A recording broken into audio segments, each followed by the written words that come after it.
का अंत हो जाता है फिर भी वो काशी भगवान के त्रिशूल के ऊपर रहती है, उसका नाश नहीं होता। इसलिए उसे भगवान शिव और पार्वती के बीच में नृत्य आज भी होता है काशी के अंदर। यदि सभी ग्रह उल्टे सीधे चल रहे हो आपकी कुंडली में, अगर बीच में बृहस्पति है केंद्र में, जब पार्वती नृत्य करती है तो उनका जो कान का कुंडल गिरा, उसी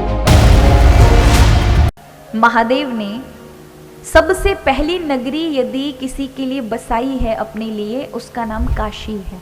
क्या नाम है? काशी है।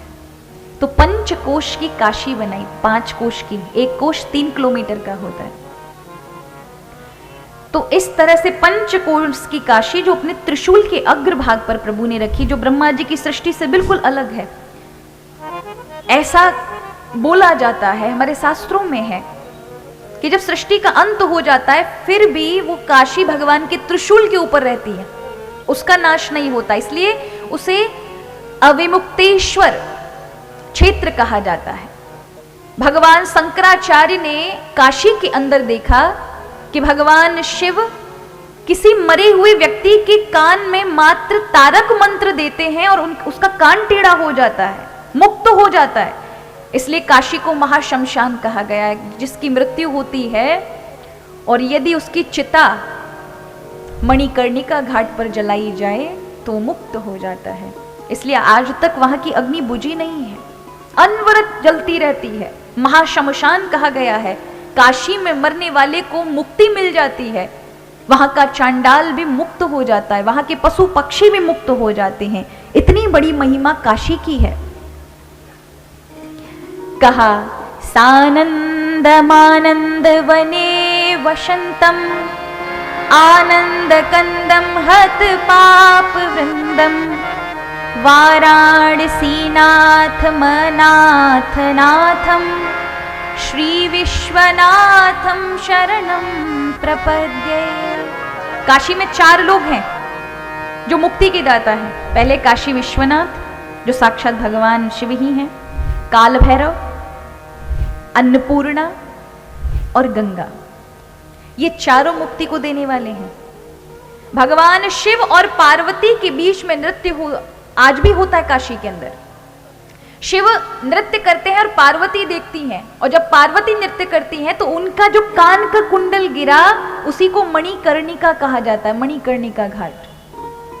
काशी में ऐसा कोई एक ऋषि का, कोई भी एक ऐसा ऋषि नहीं पैदा हुआ जिसने वहां जाकर शिवलिंग की पिंडी ना बनाई हो और उसकी आराधना ना की हो। भगवान के जितने अवतार हुए उनमें से एक भी अवतार नहीं होगा जिसने वहां काशी में जाकर के शिवलिंग की पूजा ना की हो। इसलिए काशी के कदम कदम पर बड़े बड़े महादेवों के मंदिर है, चारों ओर, हर जगह, हर एक कदम पर। बृहस्पति जी महाराज जो देवताओं के गुरु हैं, अंगिरस गोत्र में पैदा हुए। जब उनको कुछ भी नहीं समझ आया कि मुझे जीवन का कोई लक्ष्य नहीं मिल रहा, जीवन से हताश हो गए, तो काशी में आए और एक शिवलिंग को पकड़ा, उसी की आराधना करने लगे।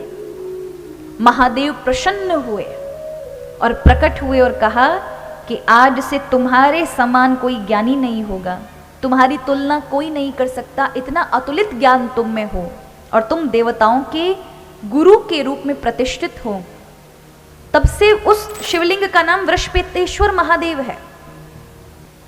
बृहस्पति भगवान ने की कोई भी दशा, देखो बृहस्पति, यदि सभी ग्रह उल्टे सीधे चल रहे हो आपकी कुंडली में, अगर बीच में बृहस्पति है केंद्र में, तो सारे ग्रह अपना पूरा जोर लगा लें तहस से नहस करने की, लेकिन आपका कुछ भी नहीं बिगाड़ सकते यदि बृहस्पति केंद्र में है, सही दिशा में है।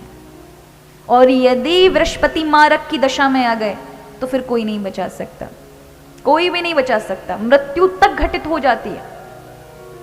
इसलिए कहा कि बृहस्पति मार्केश हो जाए तो केवल महादेव बचा सकते।